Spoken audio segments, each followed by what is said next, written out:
And for kids, if you are interested in joining us and learn more about AI, you are more than welcome to grab a seat as well. Or you can explore the kids' activity table on the other side of the room. We have coloring. We also have some STEM activity provided by the Quest Science Center.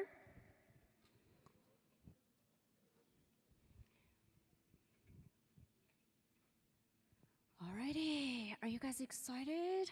Thank you all for gathering over here tonight. Such a special night. We have this Halloween-themed event, Nightmare on LLM Street. Tonight is going to be full of learnings. We are going to, we have a panel of experts talking about deep learning, talking about emerging trends, risks, threats, and how we build trust for everybody using AI. Before we start the panel, I want to do a quick introduction about the AI Collective. My name is Jessie Chen. I am the chapter lead for the Tri-Valley chapter of the AI Collective. We are a nonprofit community. We organize lots of events, workshops, and forums that foster collaboration and gather all of you together to shape the AI, to shape the future of AI. And what makes us really unique is that we are a volunteer nonprofit organization. We work with lots of partners and sponsors. All the proceeds solely fund future efforts like events like this, right, for the benefit of this incredible community. All of you here get to attend these events for free, and you get to learn about the frontier AI technology and meet new friends in this industry. Our mission is very simple. We want you to exchange insight. We want to deepen human connection and drive collective progress. And here in the Tri-Valley, our chapter is very special. We're not just community-driven, we are also family-friendly. If you can't tell already, we have kids running around. My 4-year-old is right here. So we bring together founders, technologists, investors, students, and lots of curious community members all together across the Tri-Valley and East Bay. We host monthly events. We do live product demos, fireside chats, panel like this, and hands-on workshops, right? To make AI accessible and useful to our local ecosystem. Our mission is also very special, very unique for the Tri-Valley. We want to create a thriving AI innovations ecosystem that brings together local business, startups, and creators together. We also want to light the path for future AI innovators, right? Like next generation, like all the kids sitting in this room, let them come to the events to see, question, and build what's next. And adults like us sitting over here, we get to model what that collaborative AI era leadership looks like, and we get to show them how community lead, connect, and inspire. And the last one, it really speaks to my heart. As a woman, I am on the mission to uplift female representation in AI and tech. So great to see lots of women here today. Thank you for coming to support us. We are on a mission to create more diverse speaker lineups and visible role models. Our audience are people like you, from AI entrepreneurs to startup founders, engineers, designers, researchers, operators, VCs, and investors. So many of you, we gather together, and I want to quickly go over some very important and exciting numbers. As an entire organization, the AI Collective had just surpassed over 100,000 members. Woohoo! And we are continuing growing. And we have showcased over 200 startups through our demo nights. We have over 90 chapters in over 30 countries worldwide. So we are definitely a very global and professional AI organization. We are supported, this Tri-Valley chapter is very well supported by the bigger organization, lots of resources provided by the HQ, headquartered based in San Francisco. We work with over 40 leading partners. We have over 200 volunteer event organizers, and lots of followers on social media. We have over 23,000 followers across LinkedIn and Instagram. Our newsletter subscribers is also super exciting. Over 85,000. Woo! It's very exciting. And we have our members represent over 20,000 companies, from companies like OpenAI, Google, Amazon, Zoom, Waymo, Visa, lots of them. And what this means for you, there's a lot you can do, right? If you just want to attend events, we have a local chapter here. You can just come to us. You do not have to commute all the way to San Francisco to attend those events. But if you do like to commute and drive, you are more than welcome to go to the other chapters. We have Mountain View chapter, South Bay chapter, of course, San Francisco, also Stanford University chapter, right? So there's a lot of events in the Bay Area. You can also join the team. I remember when I hosted my first event, it was just me and Ash, the head of community and events with the AI Collective. He's based in Danville. It was just the two of us. We made a very impactful event, but today we have 14 people on the team. Woo-hoo-hoo! Thank you all. We have some team members here. Hey, we have our head of video production guy here. Dema, wave your hand. Yeah, we have Ash, head of community and events here. He's gonna be on the panel. We also have Ja. She is helping check in today, and Sam helping with speaker outreach, and Gretchen, Alice helping with event planning and event partnership. I know there are a few other folks here. If I didn't see, Shrikar too. I didn't forget you. It's just, there's a lot on my brain right now. Yeah, and you can also speak with us, be your speaker, share your expertise and knowledge with the community and audience. And you can also be a sponsor. You can sponsor our next event. We can help to promote your products. We can help to increase your brand awareness.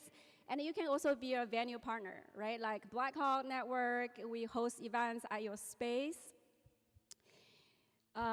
So yeah, join the growing AI community. Right here, we have a barcode, a QR code you can scan, or you can also just simply go to the aicollective.com. There's many different ways to join us. And lastly, I want to give a shout out to our supporting partners, Blackhawk Network. Thank you so much for hosting us. We love the space. It's so welcoming. Look at all these Halloween decorations. It's super on theme for our event, Halloween. Nightmare on LLM Street. Love it. I also want to do a shout out to Quest, the Science Center. Thank you so much for hosting your kids activity table. Dawn, would you like to come over and let the audience know more about the Quest, the Science Center? Yeah, if you don't mind, you can come over here. Oh, okay, thank you.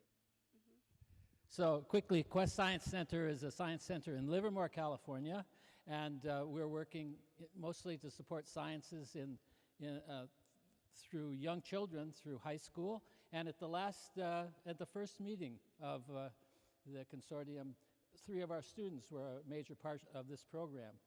And so frankly, AI is a hard thing to put into a science center. We're trying to figure that out, but we're really specializing in climate awareness and global equity, and we'd like to continue to support this great activity. Thank you. Thank you. Really appreciate you guys. All right, without further ado, I would love to invite our panelists, Tom, Ryan, and Ash. Please give a round of applause. Oh, here. Okay. Give me 1 second. Okay. Here, you can turn on the mic. The real Iron Man has that. All right, I'm going to hand each of you a mic. You can turn it on. Check. Nice. Wow, that's loud. And where's the karaoke machine?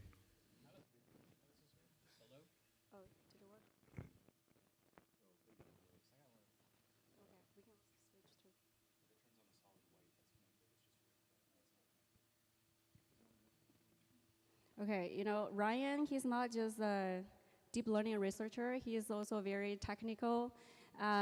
He helped us figure out all the mic situation. Kudos to you. I know there's still, yeah, we can share one. Okay. I was the cause of all the feedback you were hearing before. All right. Okay. So, well, there's a lot to learn tonight. I'm sure the audience are very excited to learn more about the emerging trends in large language model these days, and the threats, risk, and how to build trust. Right. Before we start, I would like to have each of you to do a quick introduction. You can tell the audience who you are, what you're working on, and what is one thing that you are very excited about AI in the near future. Would you like to start, Tom? Sure. Hi, everybody. My name is Tom Aquino.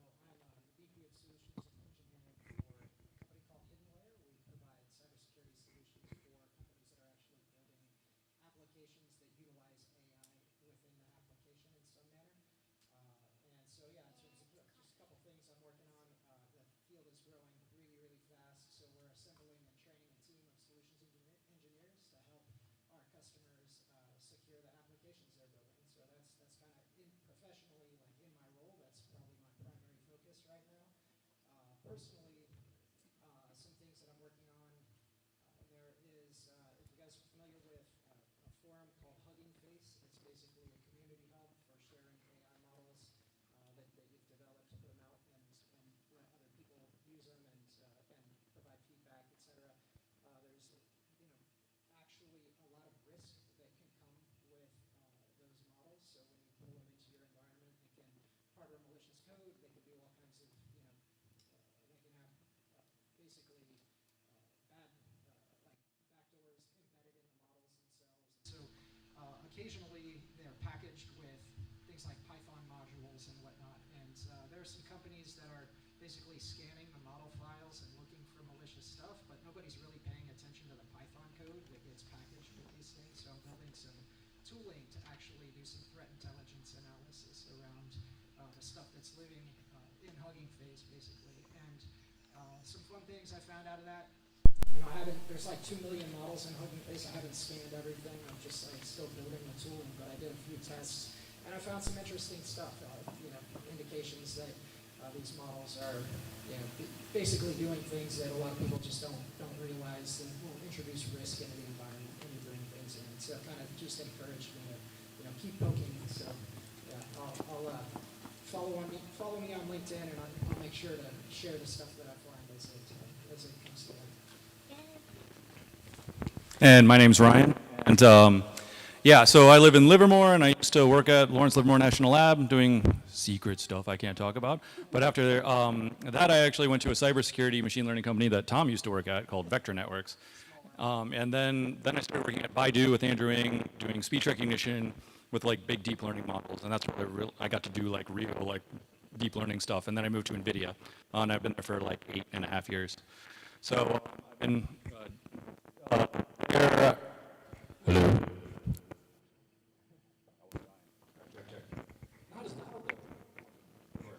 Anyway, so there I started off working on generative like speech models, basically. Invented a thing called WaveGlow, which was a reversible network. This is before anybody was using diffusion networks. And then I went on to try reinforcement for chip design, deep learning for compression of data, and then moved on to large language models. And then was doing inference on large language models for about 2 years before ChatGPT hit, and then the world blew up and everything went crazy. So now our team is primarily focused on pre-training the very large language models, the Nemotron series. If you guys are, I don't know if any of you are familiar with that, but yeah! I'll talk more about it later, but it's available on Hugging Face, and we're now working on releasing those as often as possible. And yeah, and Jesse asked me to come here, so I'm here to answer any questions you guys have. Yeah, thank you, all 3 of you, to be our amazing panelists. Now you, Ash. Hey everyone, I am Ash Kumra. I am on the leadership team for AI Collective. And first off, I just want to thank you all for being here. This is our 3rd Tri-Valley event, and it's under Jesse and the team's leadership. It's like truly blossoming. I'm here to actually, and I'm going to talk about this in our panel, but we have a research arm of AI Collective called the AI Collective Institute. So Jesse brought up this interesting fact. We have representation in 30 countries, and that's a fact. Like, we literally have chapters in Africa, Asia, Europe. Some countries have multiple chapters, like India has 4 chapters.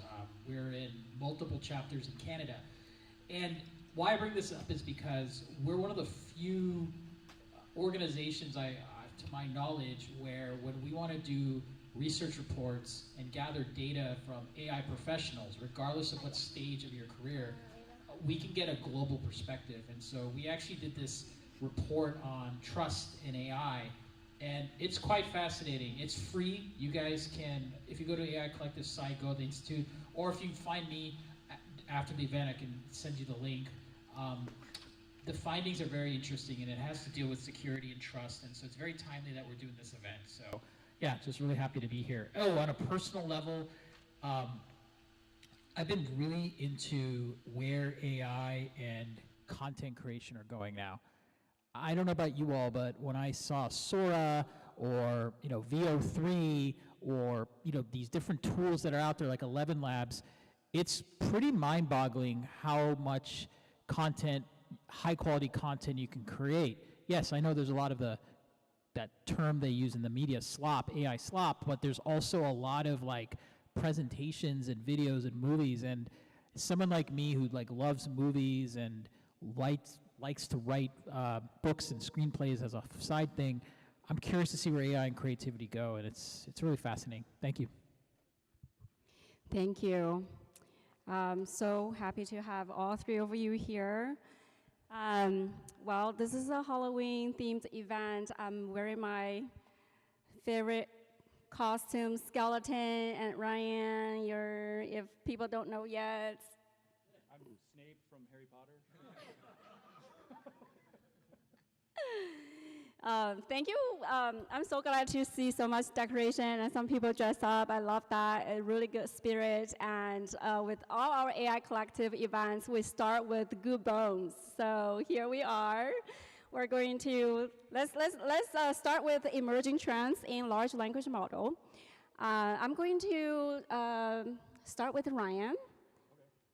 So Ryan, I'm sure you and your team are working on a lot of cool stuff at NVIDIA as you are a deep learning researcher at NVIDIA. What are some, so behind all the mask of the hype, what are the real trends in model training that you and your team are most excited about? We have a message from Jensen for the AI. Ooh.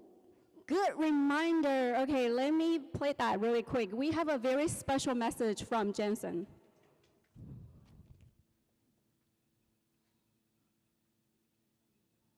Hello there, AI Collective. I was going to appear tonight and give each of you a brand new DGX Spark. But I've decided to give you something much more valuable, and that is time with Ryan. A lot of people think our company is an AI company, but really we're an RI company, Ryan Intelligence. I tried to make him CEO, but the board said his good looks would be too distracting during earnings calls. So have fun tonight, learn from Ryan, and happy Halloween. That is amazing.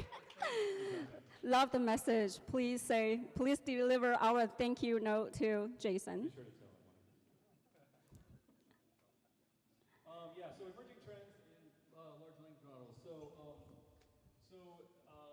How familiar are you guys with so I work on basically like a lot of details. The stuff I'm interested in, a lot of it is like architectural. So I don't know how much you guys know or care about like all the architectural details that come into the latest models. So how much are you guys all familiar with like mixture of experts, for example? Okay, got one. Okay, so that was a thing. So basically, a transformer is built out of a bunch of big matrix multiplies, right? Primarily in these multi-layer perceptron kind of layers. So one thing that some of the people originally at places like Google and then OpenAI and so forth pioneered was essentially breaking the model up into so that every token, instead of going through the same neural network, gets sent to different tinier neural networks. And what this does is it gives you a whole lot more parameters, but you don't use any more flops. Okay? So this started making models larger and larger and larger and larger, but didn't keep increasing the computation. So this is getting more and more popular, and that trend is going to continue. I'm not sure where it's going to stop. So the Chinese models like DeepSeek and Qwen, they are really exploiting this at a level that people were not exploiting this at before. So that's one trend we're going to keep seeing, I think, is it's more parameters, which makes it harder to use on a single GPU. So possibly architectural changes are going to start happening for swapping things off and on in the GPUs. One thing that's coming down the pike, how many of you are familiar with diffusion models? Okay, so people have heard of diffusion, right? And then there's large language models, which are autoregressive. So diffusion models work basically by taking white noise and turning it into an image. And you train it by taking images and adding noise and then trying to predict the noise and subtracting it back off the other direction, right? So language models work by taking all the tokens you've seen before and then predicting the next token. So what some people are getting interested in now, and something I've tried a long time ago and a lot of people have been trying, is called a diffusion language model. There's around 100 papers on it, 55 of them were last year.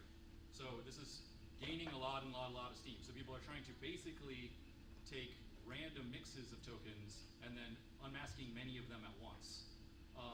And what that gives you is more computational throughput. So that's very much in the research stage, and I don't think anybody should be convinced they're going to work, but you're going to keep hearing more and more about DLLMs probably in the future. So, and that will have ramifications for like how much compute matters versus networking bandwidth. Because the more experts you have, the more it's about sending data around the cluster. But the more math you can do, so the more tokens I can do at the same time work in parallel, then it's more how much computational problems. And the other trend I would say, like, is kind of obvious maybe to you guys, is the agentic thing. And but specifically, like the tool, like when I say agentic, I really mean tool use. And so what's going to happen is, like, a lot of people are predicting models are going to get smaller. And I think also this is my opinion and not like the opinion of NVIDIA or anything, but once you have tool use, I think it's going to shrink the data set sizes, especially the data set sizes that are not like synthetic, that you can't produce yourself. So this is actually something I was going to say I was excited about, is you don't necessarily have to download all of the internet to train these things in the coming future. So you won't have to know like that this guy starred in this movie in 1986 in order to build your agent that talks to your database and writes code for you. Okay. Your question? Yeah. So is that pre-training or post-training? So I'm talking about, like, I think pre-training is going to get smaller. Slowly, the specialized data that we use in the post-training step. So for people not familiar, the original models, you train on all of the internet, basically. You train to be able to predict every token on the internet. Then you have something that just wants to be a website. So the first time, we had a model that was much better than ChatGPT from a perplexity point of view, but we didn't have data. So people would say, like, what day is it? And it would say, what month is it? What year is it? Because it thinks it's on a website about questions, right? And you'd have to prompt it with questions and answers before it would realize, oh, he wants to answer the question. It was ChatGPT that said, hey, like an OpenAI that said, we could train it on a whole bunch of really well-written questions and answers, and it'll think it's on a website with really good questions and answers and try to mimic that. And that's what made it like work so well. So it broke everything down into a pre-trained stage and then a post-training stage where you made it into like this good thing that people actually want to use. What's slowly happening is that specialized data is getting pushed more and more and more into the pre-training phase.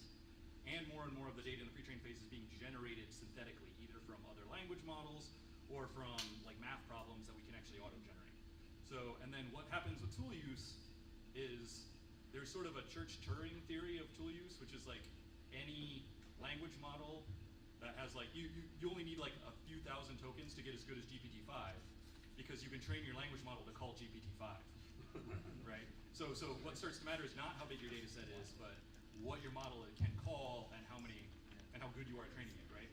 So the tool use is going to, I think, change the economics of like how big the data sets are, how much you have to like download the entire internet.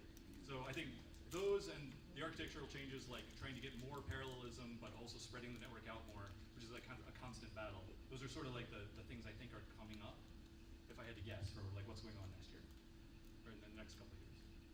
Oh, wow. My little brain here. I didn't know what level to Oh, go no, at. I love it. It's just, there's a lot of technical details that my brain is trying to process. I'm learning so much already. Please ask questions. Yeah. So we see like very big models coming up, like trillion parameters, right? So is there like a work going on getting smaller models which are very area specific, domain specific? Like instead of like training the data, like training the models with whole world data, train them on specific domains. I think that's what everyone thinks the direction they're going. I think probably under the hood of GPT-5, it's doing a bunch of calls to like searches and things. And under Claude, I believe it's probably even models calling models, right, already. So like you might have a coding model and then a model that calls like, I don't know, like a search for like how to do something, and maybe a model that calls a commit kind of thing. So I think people think that's the direction it's going to go, where instead of one giant model that knows everything and does everything, like a swarm of like several models that can talk to each other, and some might just be calling code, right? And at some point, I don't know where the line between AI research and like product management happens once you're starting to do that, right? It's like I just need a thing that works, so I need a data set for it, or I need to learn how to code it myself. So that's the direction. That's my guess as to the direction things are kind of headed. Yeah. Okay, I have a question for Tom. So when you hear all these trends, what is one of the like security concern or risk concern that pops in your head right now? Yeah, that's a great question. So, there's a lot to unpack there. Actually, one of the things about like everything that Ryan was just talking about, one of the challenges that seems to permeate or persist through that is the notion of prompt injection is just not something you're going to be able to train out of the model, and it comes down to just it's just a semantics problem. It's a language problem. For everything that you could possibly teach the model to not respond to, I can find another way to ask the same question that you didn't teach it not to respond to, right? And so as you start to, we're definitely seeing trends where the users of these models are trying to look for more and more use cases to apply them to from an agentic framework standpoint. How much agency can we give these things? How much automation can we enable in the process? And as you do that, you start to layer, cybersecurity. So there's this interesting paper that was introduced around this recently that's basically was talking about every connection between an agent is basically an opportunity for a cybersecurity failure, right? So the more complex the system becomes, the larger your attack surface gets, right? And so that's really one of the challenges we have to try to manage or navigate through this process while we want this technology to explode. I probably, in some of the answers that I give up here, I'll sound like an AI skeptic. I promise I'm not. I think this technology is really, really promising, but I'd consider myself more of like an AI realist, which is, we have to like sort of temper our expectations for what we think we can practically achieve with it in its current inception. And I say that because, back to your question about what is the biggest risk. I think my company is on the cutting edge of figuring out how to defend against prompt injection, and we still fail all over the place. Right? So for every problem that our cybersecurity, our security research team can come up with, we can find a way to put a control in place that mitigates that particular risk. The second we do that, the research team has already found an end around to that. Right? And so I think the second piece that I'd add to that is we're continuing to see folks try to use LLMs to protect LLMs, and it's just a disaster. So whatever model you're using to try to detect prompt injections in front of the model you're protecting is susceptible to the same problems as the model you're trying to protect, right? So, don't do that. That's my practical guidance. Maybe we can get a bit more specific here. Can I ask a follow-up question? So many teams are building AI products using large language models, right? And what would you say is the first use case that's smart and safe for them to start with, and versus what is some minimal security and privacy checklist that you would want them to follow? Yeah, so I'll take this two directions. The first, in terms of like what types of use cases are easy to pursue and easy to get value out of, that are minimal risk, I think really comes down to business analytics use cases. And so I'll give you a specific example of something I'm thinking about doing right. I just talked about this with my team today. I mentioned we've got a research team that is doing a bunch of stuff. We produce a ton of publications around the things that we discover. Some of them are CVEs, like vulnerabilities in models and things like that we publish, vulnerabilities in MCPs that are out there. Some of it is research related to LLMs and how they behave and that sort of thing. And so we've got all this really high value qualitative stuff. It's actually really challenging to produce any kind of quantitative metrics associated with that. So this is a thing that a model is actually really good at. We can give it a bunch of content like this and have it review this content, categorize things, provide some quantitative metrics out of this that we can then do some interesting reporting around, right? So that type of take things that weren't previously accessible from a quantitative, measurable standpoint. It's mostly qualitative. Throw it at the model. Let the model figure out how to quantify these things for you. That's a low risk, high value use case that you can produce some really, really interesting data out of. What I'd call like a high risk use case that I'd recommend avoiding would be like just don't do customer service automation with these things right now.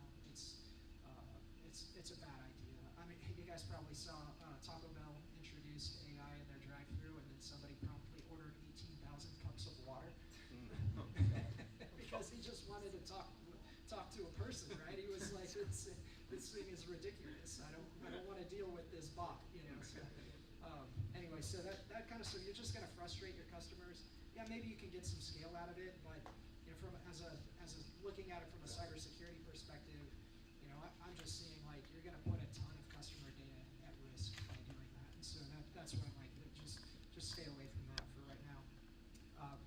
In terms of what can you do to, well, I think that, so the first thing that I'd suggest in terms of like how do we protect the use cases we're building, obviously doing prompt injection detection is a big part of this. You need to do that sort of thing. But if you can focus on use cases where the data that you're processing is not coming from an untrusted source, your risk just goes way down, right? So that would be the simplest thing I could suggest.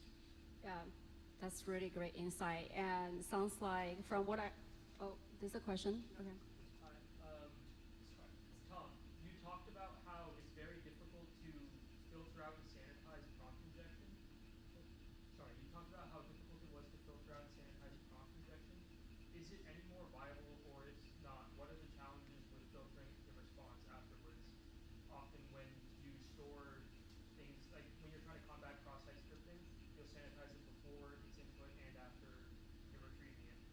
Would there be any merit to sanitizing it, say, with another LLM once it's being returned to ensure that there's no compromising information? Yeah, that's a great question. Did everybody hear that? The crux of, or the concept of sanitizing the outputs. So it's definitely something we spend a lot of time doing, looking at the output to figure out if there's sensitive data that's being leaked. Is there anything of concern with respect to how the model is responding? The problem is if you have a crafty adversary that's intentionally trying to elicit information out of the model. I mean, there's ways we can mitigate this, but the obvious challenge there is that the model is really, really good at encoding things, and so you can just ask the model to encode it in Klingon, give me the response in Klingon, like something that's not readable by whatever your filters are, right? So you can use ROT13 encoding, you can use base64 encoding, like there's all kinds of different mechanisms that become really challenging to then effectively evaluate what the response was that comes back. So one of the ways we're dealing with that right now is to actually do language prediction and figure out, like, based on the language that's coming back from the model, or the language that's being submitted, that the prompt is being input in, can we predict that language, and then model's response. If it's a language that we don't recognize, then we're just going to block it, right? Like if it's something that can't be predicted, that indicates that there's one of the fun ones actually is ASCII art encoding. Turns out the model can like really easily interpret ASCII art, so you could write an entire paragraph in ASCII art and it will figure out what you're talking about. Right? So, and it's really hard to detect output and filter output that's structured in ASCII art, right? So it's like a never-ending. The models are really good at some of these types of things that just are really challenging to mitigate. So. I would like to reserve some of the questions during Q&A if that's okay with the audience. We have a lot of questions to go through. So from what I heard, it sounds like it's very important for all the individuals to raise AI understanding, right? Like understand trends, risk, and threats. So I have a question for you, Ash. You're the head of community and events. You are very familiar with the AI Institute AI Trust Report that we conducted across, I believe, 47 countries, right? So what is one action you think a city or a school, a company can take to raise AI understanding right away? The first thing I would recommend, and you're right, they all are the same, whether you're a school, whether you're an institution, whether you're a company, whether you're a group of people who feel that AI is going to take over our lives, is to do a daily AI activity every day. I know that sounds so simple, but doing something that makes your life actually more productive, but you do it in like a group setting. So one of the things that the report found was, regardless of how many rules and regulations and do's and don'ts, when you would actually encourage people to use it for making your life easier or better, this uncertainty that one might feel about AI can likely go away or lessen to a certain degree. And one thing that's really interesting, if you had to ask me where this is going to be most applicable, is schools. Like, I'm talking about elementary, high school levels, where under the guidance of teachers and other instructional adults, of course, showing real life examples on how you can use this to enhance what you're doing. I think this sets a foundation where it doesn't work with you as taking over your life, but it works with you as like a tool. One thing that we believe at AI Collective is we're not here to tell you that AI is going to take over your life. We're not here to tell you that AI is going to make your life better. We're here to tell you that AI is already here. How are you using it now? It's up to you to actually be self-aware and start to apply it in your life, whether it's as an amateur, whether it's as a programmer, whether it's someone who deals with the security side, or whether it's someone who's dealing on the research end, building like the next wave of products that leverage, the AI infrastructure. You need to address it. You need to use it. And I can tell you right now that AI is in everything in our lives now. It might not be in front of you. It's not just the LLMs. It's not just, the agentic AI models that you're now seeing with the Claudes of the world and other things that are doing that. It's in our lives behind the scenes. And so the more you can be self-aware and learn to use it in your everyday life, even with guided instruction if you're younger, easier it is and the better you're going to be as working with AI. Thank you. Yes, so much responsibilities on ourselves to learn about AI and how to use them and do lots of practice daily, as Ash said, and that's how we get to adopt quickly. I would like to move on to the next question. I would also love to start with Brian. What is one quiet revolution in model training that most of us don't see coming, but you believe will shape the future of the field in maybe the next year or so? I think you kind of mentioned that earlier, but I would love for you to delve deep into that. Yeah, it's just it's just a question of how much do you need everything on the internet, which may or may not, I don't know where they are in copyright laws and whatnot. Are you allowed to use it? I don't even know if that question is decided, but at this point, people are getting very good at decreasing the amount of data that you need to start with, and also pushing how far you can get with data that's generated by another system or specialized for that, for like the tasks that you want to do. So as the models get smaller, the data gets more specific, it less becomes we have to have all the data on the entire internet. So I think that's slowly happening, and we'll see how quickly. I mean, I don't know exactly what's going on behind the scenes at OpenAI and Anthropic, but and even at NVIDIA, I don't want to say anything that's confidential or whatever. But we're just seeing more and more papers with like synthetic data being like important. We're seeing people pushing the reinforcement learning part, which is usually comes in the post-training. Like we're seeing papers where people are using that earlier in the training cycle, and so you can have data. So the nice thing about reinforcement learning, the main thing about reinforcement learning is instead of training to match some other data, what you're training is you can say this is good, this is bad, and I can train based on that, so I can score something, right? So now I can run like 1,000 possible answers to a math problem, and I can choose only the ones that are correct, and I can train on whether the correctness as a signal, right? So now we can sort of generate data with computation. So I think that's kind of what would be big enough to be close to like a revolution that I would say is happening is we're not going to have to train, like I said, like on everybody's blog in the world. Hopefully we'll be able to turn more and more and more of that like data part into compute part. I think. Yeah, so with every revolution, it always comes with lots of excitement, right? But also with concerns around risk and privacy. So I have a question for you, Tom. So lots of companies building AI startups. So if the company only had 30 days, right, to implement, to integrate their AI technology, what are some 3 guardrails that you would ask them to place in their product development? Like thinking about policy, process, and product, or anything else you would like to add? So a simple policy actually to define is just a acceptable use policy around models, like which models can be used for what purpose. It's relatively easy to define that and enforce it in sanctioned environments, like let's say in your cloud provider environment, actually restricting which applications can access which models. Relatively easy to do that. It's harder to do that in your corporate network.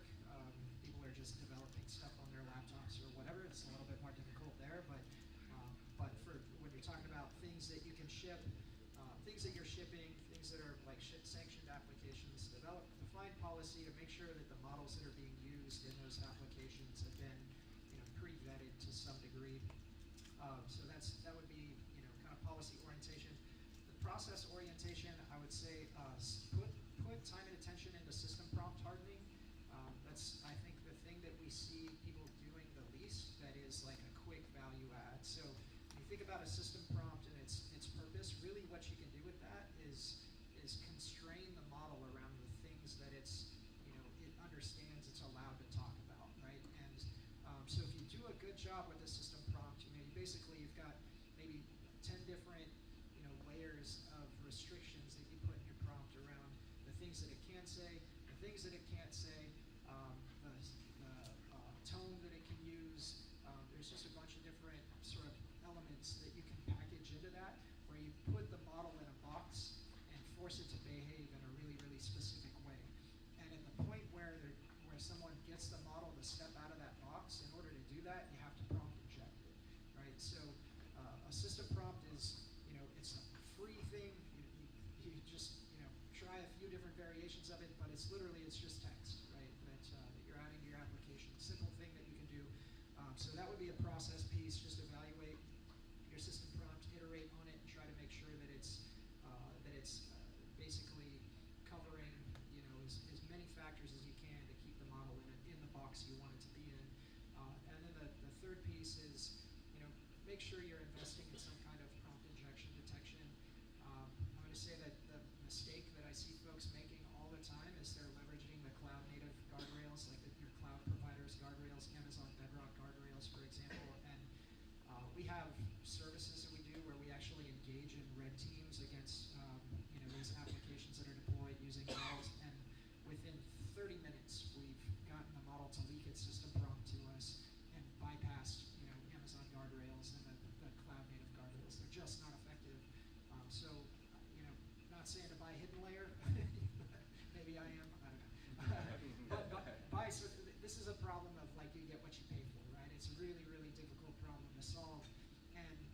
actually a big fan of AWS. I use the platform extensively.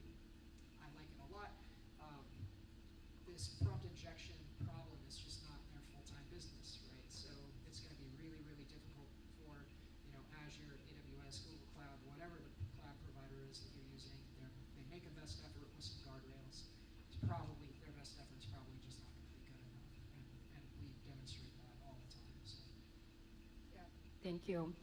Well, we talked a lot about trends and risks, but we should also remember that trust also grows in people, right? Not just on digital products, not just on screens. So I have a question for you, Ash. In your view, what do you think local AI communities like ours, what can we do to make AI less mysterious and more human? I'm going to, the reason why I keep having this paper is because I want to be very respectful of this research report. And again, go to aicollective.com, go to the Institute, you guys can download it. You can also send me an email, ash@aicollective.com. I'm happy to send you a link or actual copy of this report. So one of the things that the report found in Insights is that, when you show someone the answers, then they're less likely to cheat. So think about this. If you could tell students, okay, this is how AI will detect how your homework will be, how you will get caught if you use your homework, because this is something that's really happening in the college level and high school level. If you actually show them examples of AI, these tools out there that can detect your answers as bogus, it's likely not going to have, that student's not likely going to cheat or use that tool, correct? Because now they actually saw, oh wow, I heard that this is happening, but this is actually happening. Well, that transparency is what we found, and what we're seeing is that if you actually show people the tools that can detect fraud or duplicity and those types of activities, then you're not likely going to do it. But there's a bonus. The students or the people learning are actually going to learn how technology is working, and it can actually inspire them to want to do something in technology. And it could actually inspire them to not be so afraid of AI and be like, oh wow, this is a pretty cool tool. I'm definitely not going to cheat, but I'm actually interested in creating something else. So that's a way of introducing AI and transparency by showing real world examples on how it could actually detect or find those flaws in things. On the larger level, like PTAs, or let's just use homeowners associations, if you can actually have, tools available for organizations to detect things like, home issues or land issues, and you make those tools available for homeowners, like buying literally 30 copies of whichever safe LLM and whatever safeguards you have, and give it to the homeowners, that's another example. One thing that's really interesting too is I did a panel a couple weeks ago with the city of SF. So I don't know if you know about this, but San Francisco is one of the only cities in the country that has their majority of their city workforce using a LLM tool. They have over 30,000 people right now using Microsoft's version of LLM. They actually were going to use ChatGPT, but because of security and safeguards, they decided to use Microsoft's version, which incorporates parts of ChatGPT. But the reason why they did this is because instead of encouraging the employees to use ChatGPT and Claude in their off hours, they said, look, we're going to give you a tool, and we're not going to look at your data. We're going to give you the privacy, but you're going to use it in your, on your desk, because majority of the people who work for the city sit at a desk, or they have a desk job, as you want to call it. And so they're using it, and look at the bigger picture. I don't know about you all, but I keep hearing from many people the news, is AI going to take over my job? Is AI going to, take away these things? Raise your hand if you've heard these things from people. So imagine if you now work and you can use it in your actual job, and day to day, you're not going to feel like that anymore. You're going to get that, like, oh wow, AI is not something I should be afraid of. AI is not something is going to be pushed down my mind by other groups. I'm now using it as a tool. So again, this is the theme I'm trying to tell you, is that teach AI in different real life examples to people, and they're gonna see it as a productivity tool, and they're gonna work alongside it instead of being wary of it or afraid of it or try to question it. I want to continue the conversation on trust. I'm gonna ask Ryan. When we think about AI deep learning, like, there's a lot to unpack there. And how, like, in your day-to-day work, how do you think the work you are doing is building trust? How do you provide visibility to what that actually does to all the technology that we're using? Yeah, well, so in terms of like my day-to-day and like how I use LLMs, in terms of building trust, we have building and releasing a big model. So like I said, our team works on like the Nemotron series, which, so if you look on the benchmarks and Hugging Face, that's our stuff. So we try to be very like, it's advantageous to NVIDIA to be very, very open about everything. We want more people using models, more like open models. We release data sets, which almost no one does, because we want everyone to be able to use them and it not to just be one locked down kind of system. So, but there's like but building these models is a big expensive task with a huge team. So we have teams of people working on like the safety crew, and they have their KPIs to like check and make sure the models are, safe as best as we can. So I haven't worked with them as much, so I don't know everything they're doing. But there are teams of people working on specifically trying to, do their various safety benchmarks and things.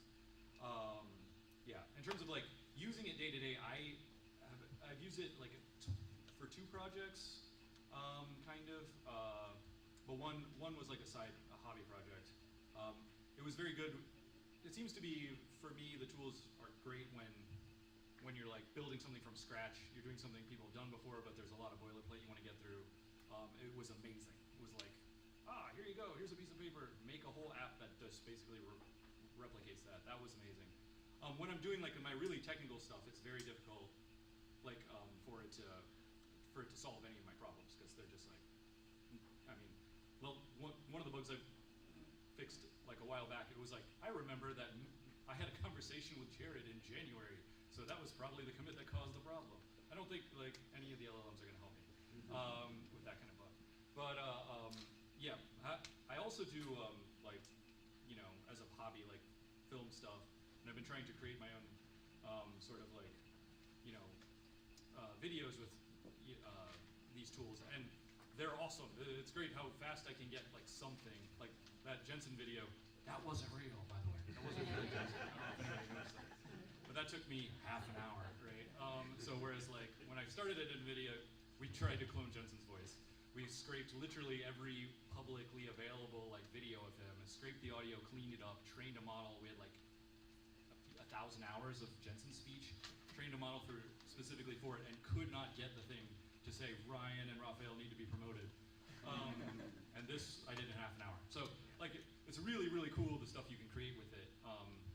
So yeah, depending on what you're doing. I guess the more specific and hard the thing you're doing, the less the tools currently, I think, like solve your problems for you. So I would love it if they solved all my problems.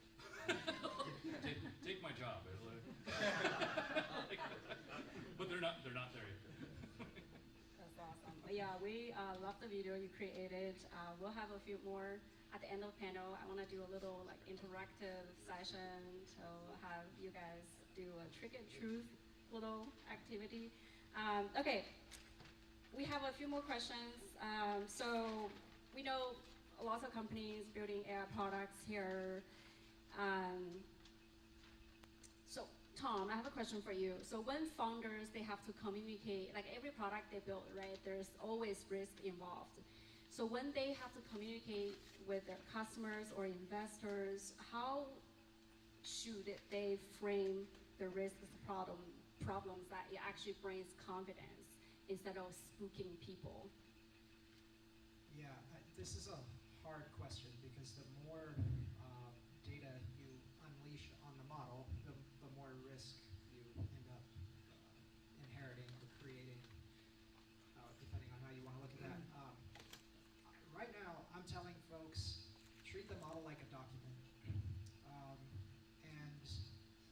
what I mean by that is you put a bunch of information in a document and you hand it off to somebody. At the point you hand that document off, you can't restrict what information the person you gave it to is going to get out of that document. Like they have full access to everything in the document, right? Treat the model the same way. And what I mean by that is whatever information the model has access to, it's going to reveal. You just have to assume that. If you give it a system prompt, it's going to reveal its system prompt. If you give it tool calls, it's going to reveal its tool calls if asked appropriately, right? If you give it sensitive data, if asked effectively, it will reveal that sensitive data, right? So that's just really kind of like right now. I think the reality of the situation, unless you have money to spend on putting a bunch of controls around these things that are generally pretty expensive, the best mode of operation right now is to treat the model like a document. Don't give it access to anything that you don't want it to reveal, right? And so in terms of talking with investors, customers, etc., coming back to that question, if you are framing for them that this is the way we're building our application and the types of information that we're seeding it with and revealing to untrusted third parties and whatever is contained, because we don't have any sensitive data in this thing the model can possibly reveal, that's your most surefire way to mitigate or eliminate any kind of risk. At the point where you start connecting the thing up to systems that would otherwise be considered sensitive. So I didn't create this, but I love the concept of it. There's a guy named Simon Willison who writes about a lot of this stuff, security, a lot of security perspective around AI. He's got a blog called simonwillison.net. Definitely encourage checking that out.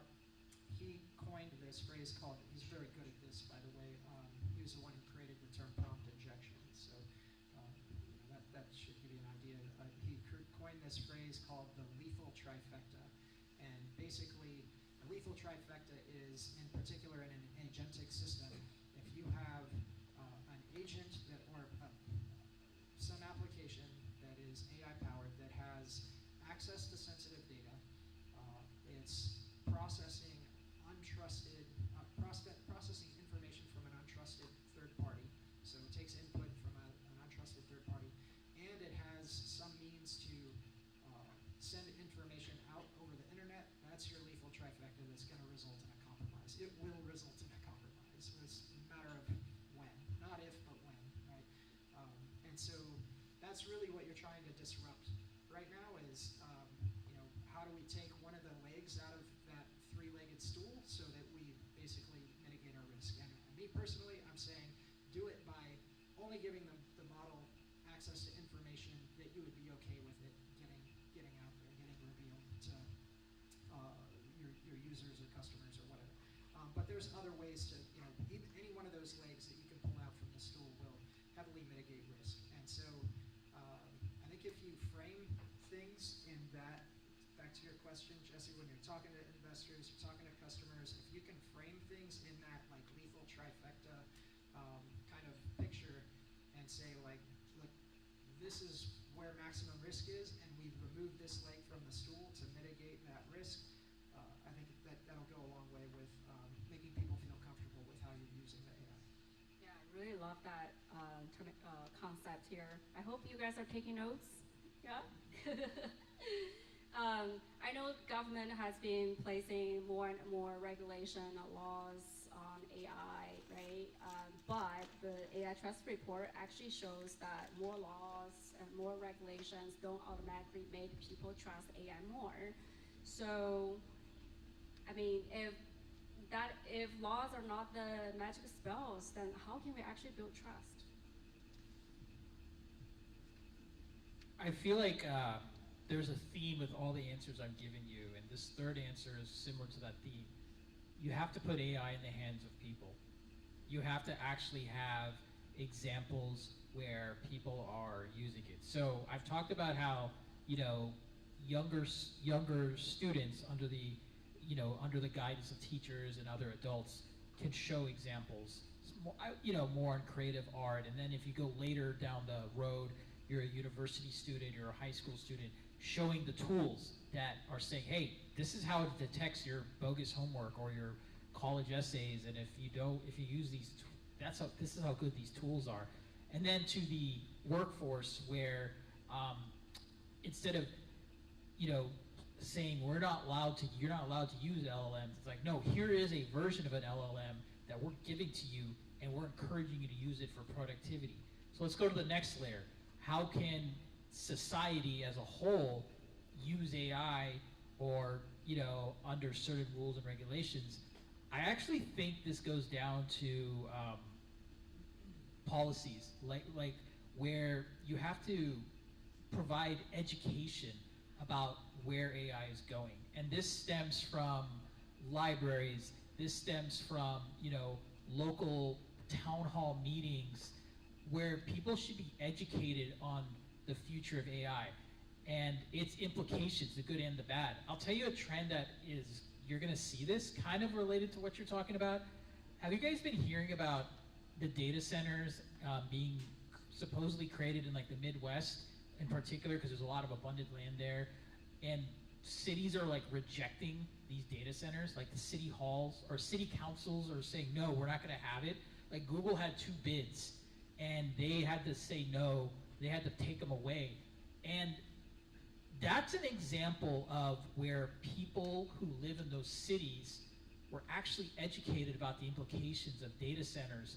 Because from a high level, you're like, oh, data centers, this is gonna create all these jobs and it's gonna, proliferate AI. But in reality, the data centers were actually the energy that was gonna be electricity, I'm sorry, was gonna be used, was actually gonna go on the consumers. And the consumers were smart enough to research the relationship of data centers and its implications and how AI is involved in that. So I'm giving you a small example, and I'm not saying don't create data centers. Obviously, we need data centers, and I'm sure you have a lot to say about that. But my point is that, that was fun. With data centers or anything like this, it's about education. And so I think that's how people will still, follow rules, not this top-down federal or state government saying or doing things. Yeah, and let me tell you something. I had the privilege of traveling to Europe a couple months ago, about a month and a half ago, I'm sorry. And I went to meet a lot of AI professionals. I was in England, I was in Ireland, and I was talking to people in France, and it is a different world out there. There is so much overregulation in Europe right now. If you're a founder or a startup, like, my hat goes off to you, because there's so much overregulation, and it's hard to do things. I think you need to find something in the middle, and I think America's doing a good job, but at the same time, there's some things we need to work on. Thank you. Wow, there's so much to learn and not enough time to have all the knowledge get into our brains. I want to close it by asking a final question. So if we can, oh my gosh, where is my question? Okay, if we can retire one myth about AI forever, what is that one thing you would love the audience to stop believing? Tom, do you want to go first? Yeah, absolutely. Models, there's a significant effort to make you believe that models are thinking. We're calling them thinking models, we're calling them reasoning models. It's not what's happening, right? And so that's a myth that I want to squash. It's really important. It's like anthropomorphizing, like, giving too much credit to this machine, this programming software. It's just software at the end of the day, right? So there's this great paper that I just came across the other day. It was called Language Models, Model Language. And it was really interesting. You can just Google that, Language Models, Model Language. It's a great read. And basically, it's sort of just emphasizing the fact that the models are ultimately just, in their current inception anyway, large language models in particular, are just words of language and regurgitating that. That's all that's happening, right? And so, you know, it's easy to look at the output from these things and sort of assign more agency to them than really they deserve, right? And so that's the one thing I'm just like always telling folks, that, you know, don't give it more credit than is appropriate. It's just predicting what word should come next. That's it. I don't know if I have specifically a myth, but yeah, I think it's kind of related to what Tom said, but so I hate the word hallucinate. It's what the industry and world has decided to call it, so I'm just gonna have to live with it. But I hate the term because it implies it's not hallucinating when it gets it right.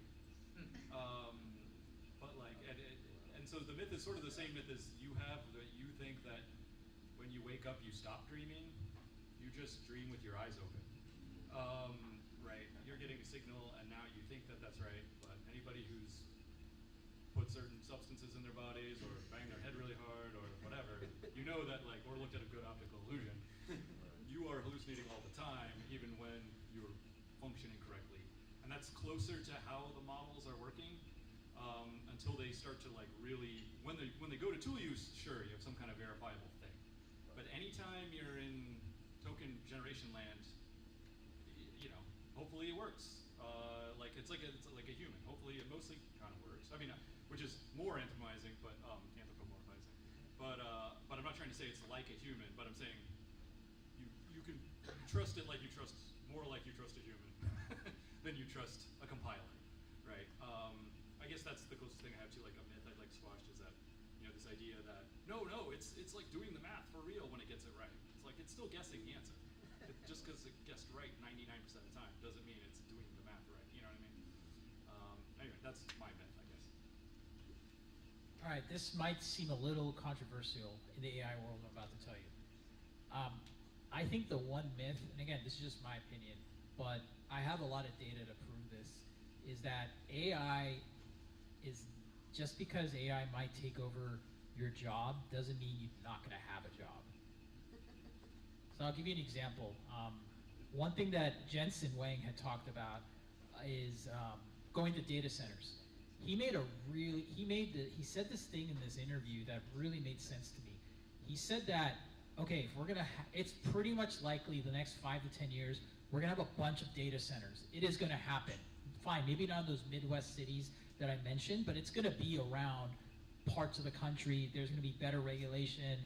You know, the companies creating data centers will probably find a way to pay for the electricity so consumers won't have to pay for it. There's a lot of things that are like gonna probably be improved on data centers, refinement. And I don't work in data centers, but this is it's a stark reality that it's gonna happen because of how much compute we need for AI applications and whatnot. But he made this comment, he said, think about what jobs are gonna be needed for data centers. Plumbers, contractors, electricians, IT network infrastructure specialists, civil engineers, architects.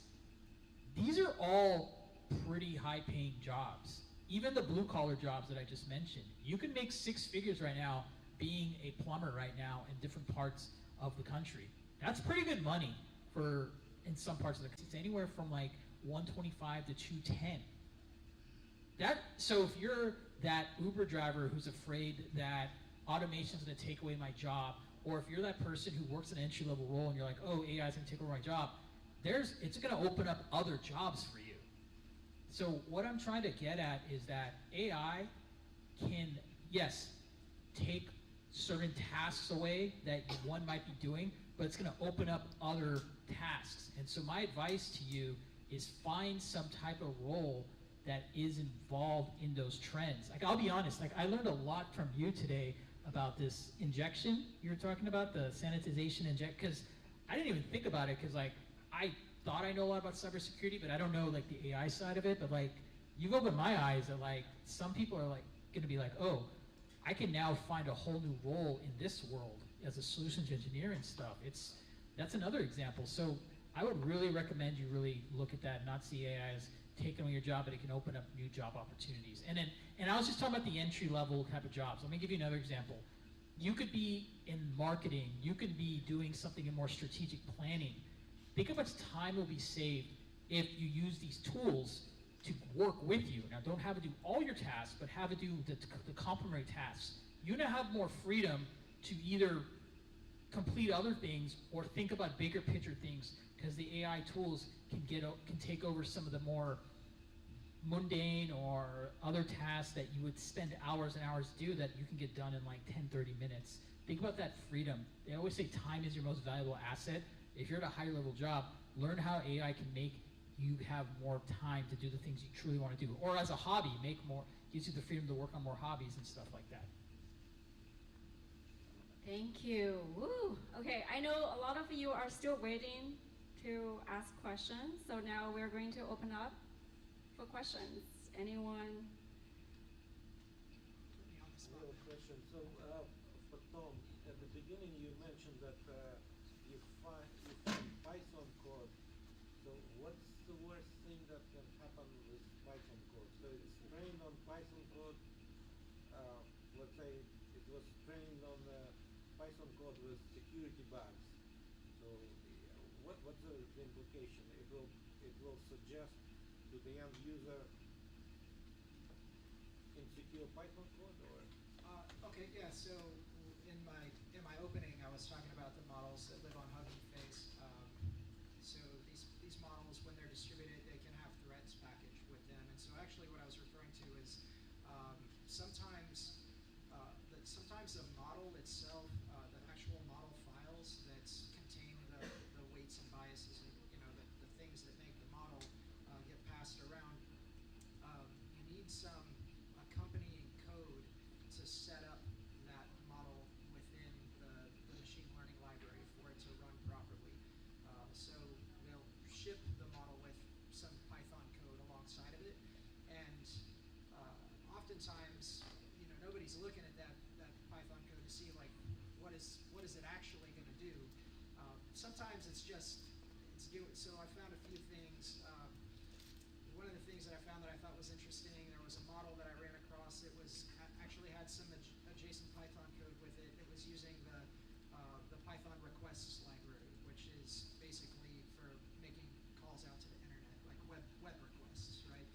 And most people wouldn't expect a model to reach out to the internet, or any code, accompanying the model to reach out to the internet. And so, it's not inherently malicious, but it does create some risk for you. And I was kind of like, why would this code need to, or why would this model operating need to reach out to the internet? Was the question I wanted to answer when I started looking at it. And it turns out, in that case, it was an image processing model.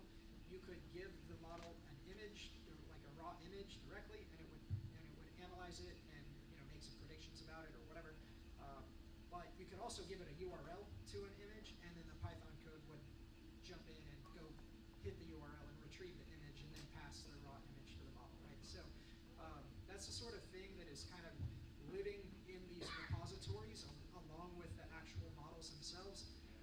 Again, that's not inherently bad, but if you have something reaching out to the internet, now all of a sudden you've introduced some risk in your application, right? So if you've taken that model, embedded it into your application, and you didn't realize that it's got a mechanism for retrieving something from the internet, now you just created a new bucket of risk for yourself.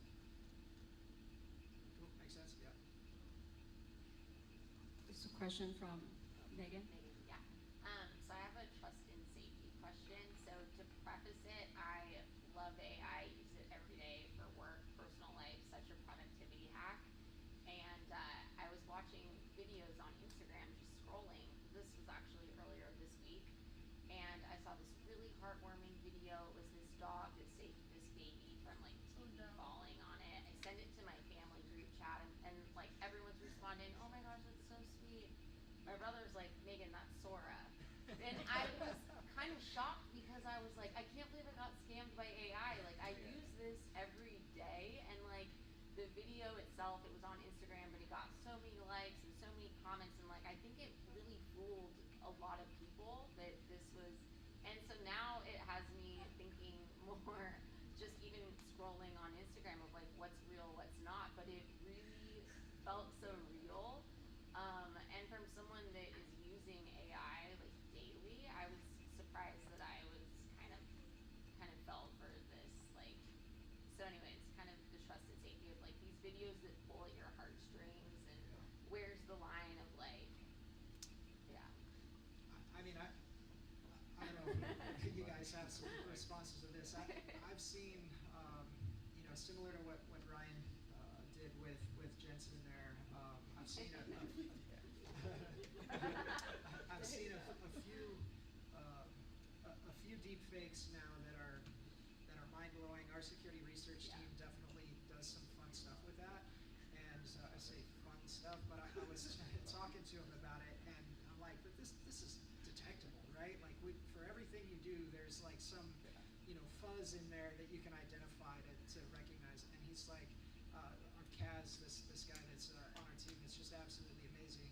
Director of threat research told me, he's like, the way these things are working now, you're making such minute changes to an original video that the noise that gets introduced is pretty much imperceptible, even to some program that's designed to specifically detect that. So I don't think this is my early stage sort of assessment is I don't think we're going to be able to rely on technology to help us distinguish between what's real and what's fake in the near future, right? Unfortunately. And I also don't think that the court system is prepared for this, right? And so that's something that we collectively as a society need to be thinking about is basically all video evidence has just been thrown out the window, and I don't think most people realize that. But that said, if you want to get in the business of producing deep fakes and contracting yourself out to lawyers, I'm sure you can make a ton of money. Deep fake evidence that an attorney could use to prove that their client is innocent because the video that the prosecutors had can't be trusted. Right? Like, I mean, there's so many applications with this. I don't know. I can just give my like feelings on it. I don't know. I don't have any official position, but or anything. But I think it's going to be. I mean, it reminds me a little bit of like VR, right? It's like everyone was like VR is going to change everything and it's going to be everything in the world. And it's like, well, the military had VR like 30 years ago or 10 years ago, 20, and like, they use it for some simulation stuff, and they mostly don't because it makes people sick. And like, and then it got. So what happened when it got cheaper and everyone could use it? It was like, well, we played video games, so we got sick. And some people were like, it's going to change the world because it's cheaper. So like, being able to replicate anything you could see believably has been around in Hollywood for like a good 20 years. Like they could, they could make you, and when you were a kid, you believed it all, which is why the never-ending story was so traumatic for all of us. So I think it's just. So I think it's going to be like that. It's now cheaper. It's going to be cheaper for people to create whatever illusion. So it's going to be like, what happens when the thing gets cheaper? It's not what happens when it exists. It's what happens when everybody can have it. And I think it'll be a matter of like sort of growing up, building up our immune system to just trusting random stuff on Facebook, which our parents have a hard time with, at least mine do. But like our kids, my son already goes, oh, it's an AI suggested result, so it might not be right when he Googles something. Because he was trying to argue with me that no, these dinosaurs didn't have talons, and I was like, yes, they do. And then he Googles it. He's like, look, does it have talons? And it's like, it says no, it only has large claws. And he's like, I was like, that's an AI suggest result. Just phrase it differently. He's like, oh yes, they have talons. And so, so he's already knows like, okay, like you can look stuff up with AI, but you can't actually believe the answers right now. So, I think we'll be okay. That's just my vibe, though. I'm not. Yeah, I think first off, I'm sorry you got duped. I mean, that's must feel embarrassing. I'm sorry, especially to your family. But I will tell you that I'll give you a contrarian view. I actually don't blame the AI video generator, whether it's Sora or whoever created it, as the culprit. I actually blame the platform for not having a disclaimer.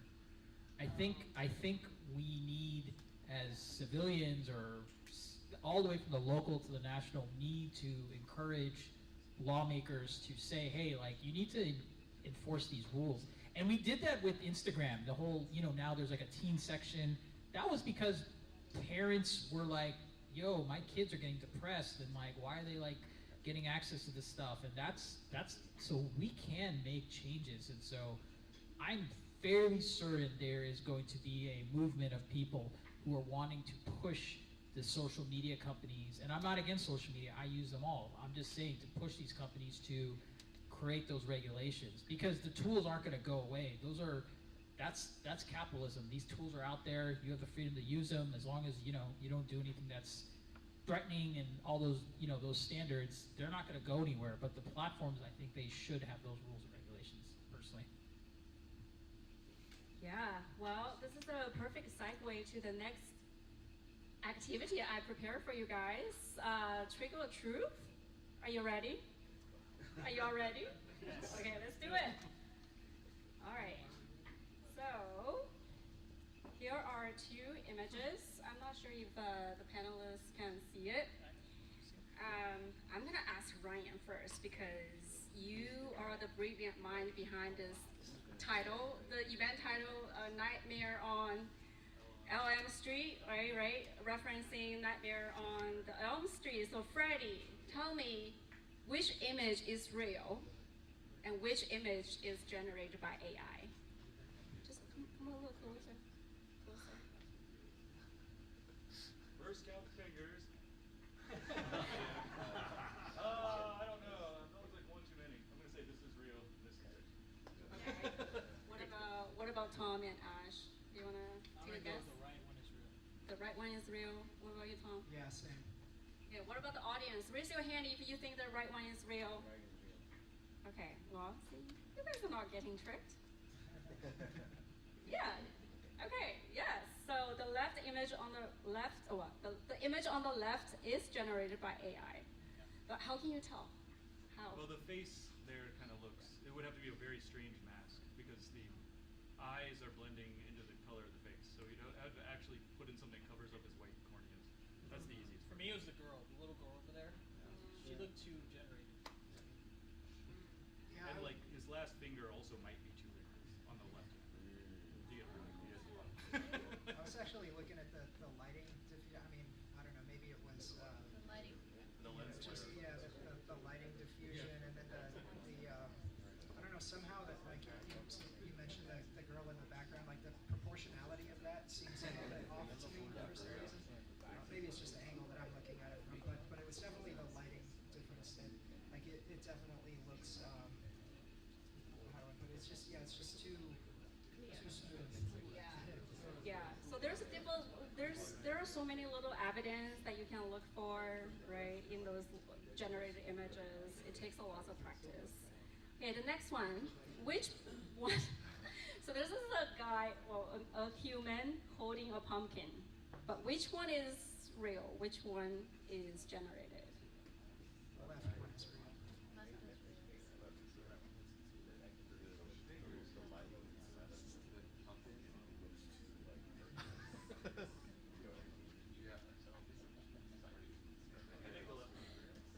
The left one is real, you said?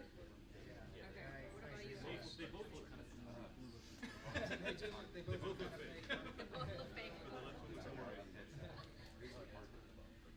What about the audience? Raise your hand if you think the left one is real. Is one of them real? So the ones didn't raise hand, you think the right one is real? I think right. Okay. Yeah. Well, yeah. So the left one is real. The answer, filmed by a photographer, and the right one is generated by ChatGPT. I heard somebody said the lighting in the pumpkin is a little off, right? So that's a cue, like you can look at them in details. Also, there's a lot of symmetry. That's what I noticed with a lot of these things too. They just kind of look too. Sometimes it looks too perfect. When Yeah. it's generated. You Okay. see, is it ChatGPT or Wes Anderson? That would be hard. Okay, now gonna play a video. Okay, pay attention. Hello there. Are you a marketing professional in the retail or travel sector looking to significantly boost your lead generation efforts and drive tangible sales? Fake. It's pretty. Okay, so you guys are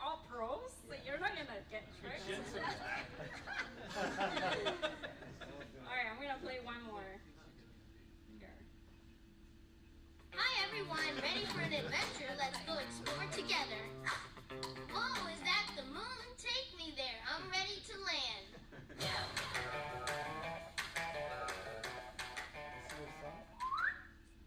Directed by Jesse Chen. See you next adventure. All right, so I'm a designer, and this is a video I created for my son, or he just got here.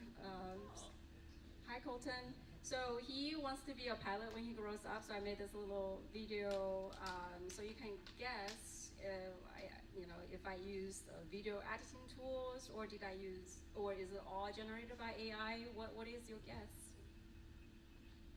Looks real.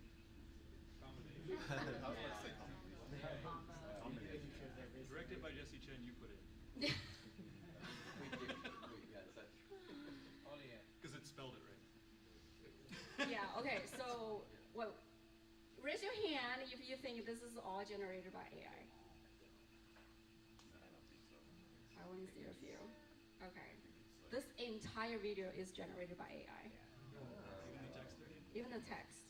Yeah, text, audio, animation, everything. What AI do you use? I used HeyGen. Yeah. All right.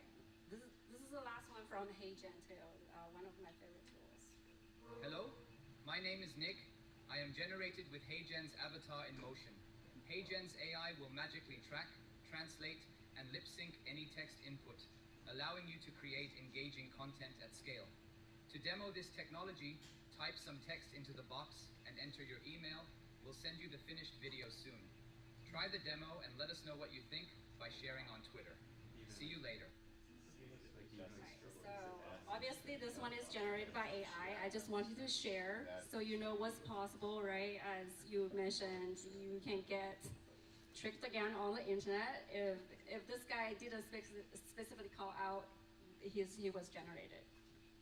Did you want to add something, Ryan? You looked. No. Oh, okay. I wanted to say how I made the Jensen Jensen one.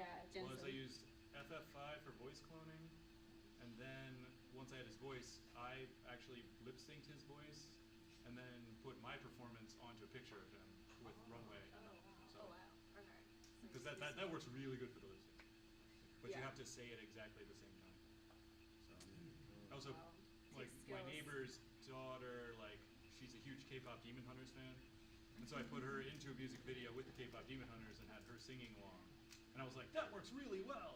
If I just sing along and put her picture singing along. Yeah, that's awesome. We were The lip sync actually works really thinking well. about making this Demon Hunters thing.